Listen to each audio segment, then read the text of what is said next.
All right, welcome to The Explainer. Today, we are jumping right into a term that, let's be honest, you've definitely heard before.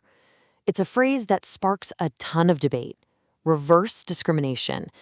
It's a really charged topic, so let's get straight into our source material and break down how it helps us understand this whole conversation. This entire massive debate really just boils down to one central and, yeah, pretty controversial question. So, is reverse discrimination a real systemic problem?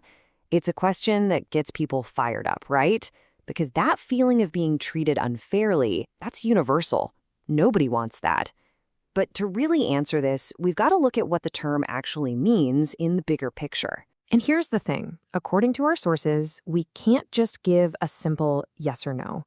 To get to the real heart of the matter, we actually have to tackle a much bigger concept first.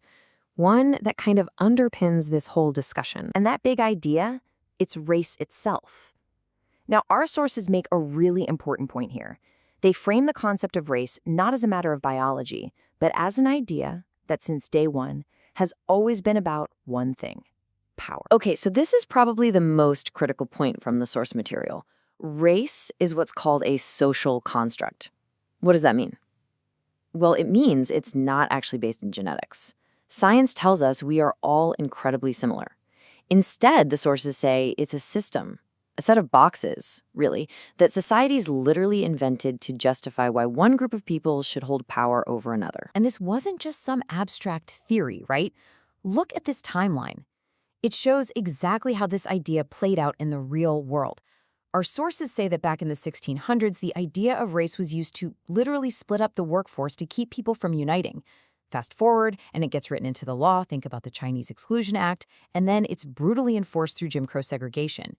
You can see this clear pattern emerge, one where race is the tool used to build and protect an unequal system. So, keeping all that history in mind, our sources now ask us to make another really important distinction, because it turns out not all unfair treatment is created equal.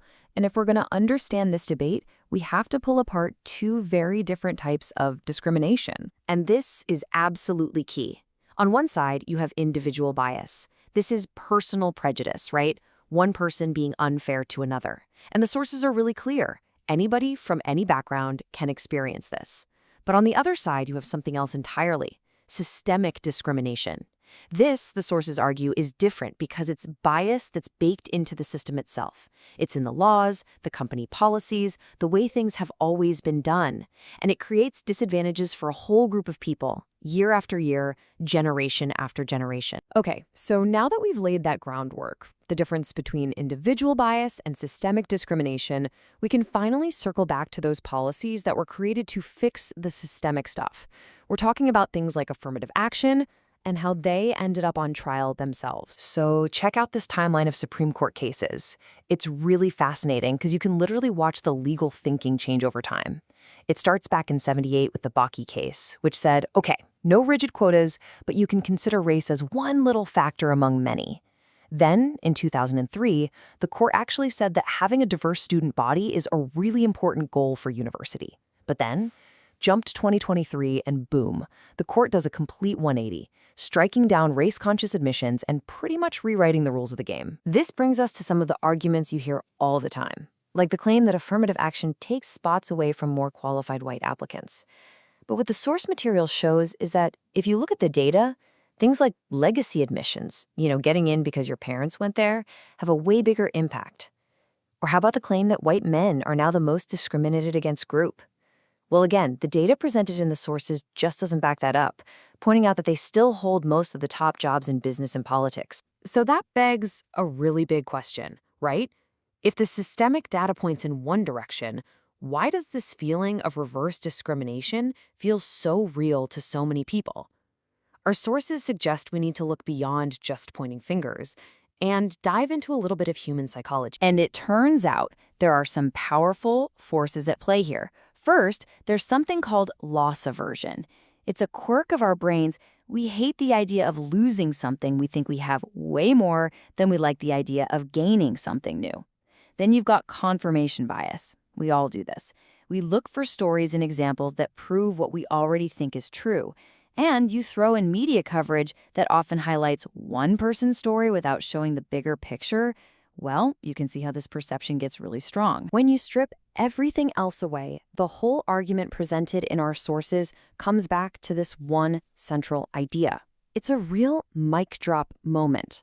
Race was never about biology, it was about power. And if you can grasp that single idea, you really hold the key to understanding this entire complicated debate. So where does that leave us? With a pretty big and, honestly, a pretty challenging question. If the old ways we sorted people were built to create division, what's the alternative? What comes next? Now, the explainer doesn't hand us a neat and tidy answer. Instead, it kind of puts the ball in our court, making us think about how we can look at human difference in a totally new light. A way that isn't about who's on top and who's on the bottom, but about building a system that's based on fairness and dignity for absolutely everyone. A lot to think about. Thanks for watching.